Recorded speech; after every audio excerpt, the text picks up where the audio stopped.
ใต้หันผ้าพี่ไม่หลงสองข้ออะไรไม่ได้เพียงสองข้อนะครับ เสียงตัวย่อนี่จำไหนอยู่ ไม่ร้อยมีสองข้อ ตัวย่อจำไหนอยู่ ไม่หลงว่าจุดไหนไม่ได้ในคำข้อสองข้อเลย เดี๋ยวได้ย้อนเด็ดเสียเลยเพราะเราทำปินนะ ยินเสียงตัวย่อละลายยินเสียงก้ามเนี่ย เข้าใจเหรอ เ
ชา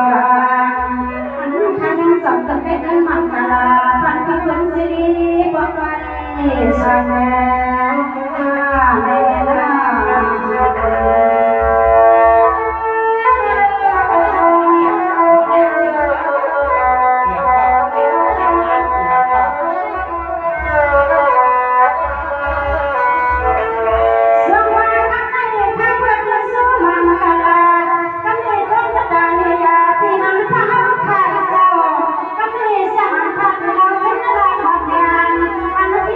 Hãy subscribe cho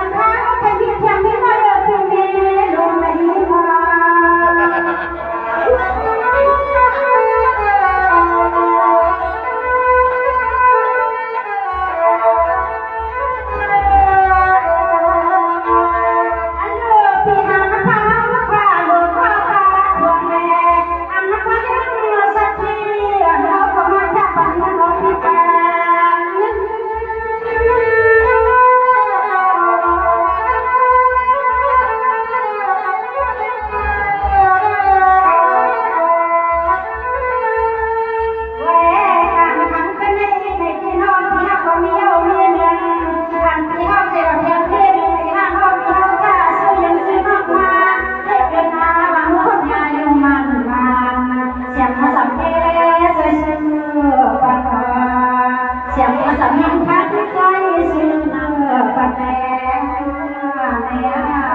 để không bỏ lỡ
เนาะไว้ผ่านของโม่โม่ก็กินไว้กันเนาะ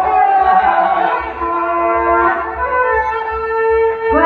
กันวันโสกันมาหาเพียนห้างเล่นห้างคาเฟ่เพียนห้างตาก็ใช้วันวานเพียนยามีแต่เพียนห้าวันปี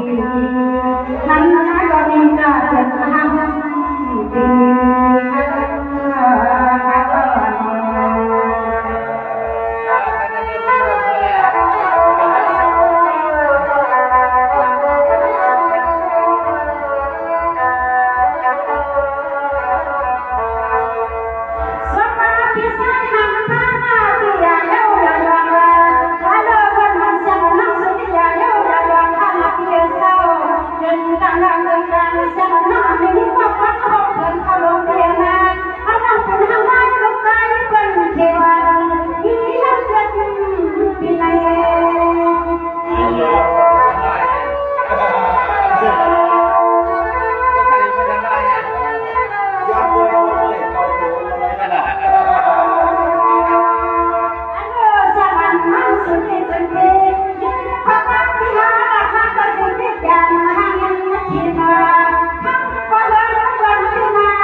Hãy subscribe cho kênh Ghiền Mì Gõ để không bỏ lỡ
สวยขนาดนี้ จะได้อ่อมเนี่ย ของแรกไหนกันนะ เป็นเพราะห้าใครมี นั่นแหละ เป็นว่านี่มีอย่างไรนะ เพราะใครมีมา ทำได้ให้ในเพื่อนก็บ่ห้างก็มีโปรเล่นก็มีเนี่ย ว่ามีเมียเนาะ ไอ้พี่ไหนสวยไปนะ ข้าวเขาบ่เห็นตัวย่อเลยครับกินน้ำเป็นเด้อ เอาแม่บ่อนในรายการติดโทรศัพท์ติดร่วมกัน อ๋อเจ้า เย็นก็ย่อยๆเกี่ยวกันนะย่อยๆอันนี้บอกอะไรกันนะเรียกบอกอะไร ฮัลโหลในคำบอกนะ พ่อไม่ยังก็ บอกเลย แย่กูบอกว่าญี่ปุ่นเนี่ยแย่ไปเลยเชียวเนาะ ยกนะครับ ในเด็กเสียมือสอง ถ้าในคาแข่งว่าน้ำ อันแรกๆสัวสิเดลูกหม้อย าวเสียเด็ก ปล่อยกันไปได้ถึงว่า ก็ดับวันเด็กกับขึ้นจอมอยู่ เสียนะคะ อ่า เสียเด็กเป็นกว่าบ้านหมอนกับเพื่อน ก้าวใช้ก้าว ระยะวันออกอย่างก็น้องมอนคำก็ว่าสอนห้องปั่นต่อสอนกาว่าสอนเช่นนั้นเช่นไหนในเขาลั่นให้ปั่นปั่นสอนดิกได้เนาะเขาก็ว่าอารมณ์เมียวสุรันมาในเขาเคยบอกเมียวเนี่ยอยู่ห้องก็สอนบ้านเราเลยครับไปอยู่ ถ้าคิดเรื่องไม่ดีอยู่ นั่นน่ะร้านเมื่อไกลก็เรื่องมั่งของน้อง เซคาการเรื่องแบบเรื่องอะเพราะว่านัดซื้อก็ ที่นั่นแหละที่เพื่อนมีโวยเลยเพราะมาเผากันในแน่ดื้อมาว่ามีโวยเลย ก็มีคนแบบกล้วยเล่นค่ะดอกพี่พอ เจ็ดปีเอาคันเนี่ยเพี้ยน ทำแต่พี่ก็สะเด็ดไปเนี่ย เกมไม่หยอก นะไอ้เยอะใครได้สุดแล้วนะ อะไรส่วน คือ ของ ติดตั้งอะไรน่ะจะหายได้ยาวๆ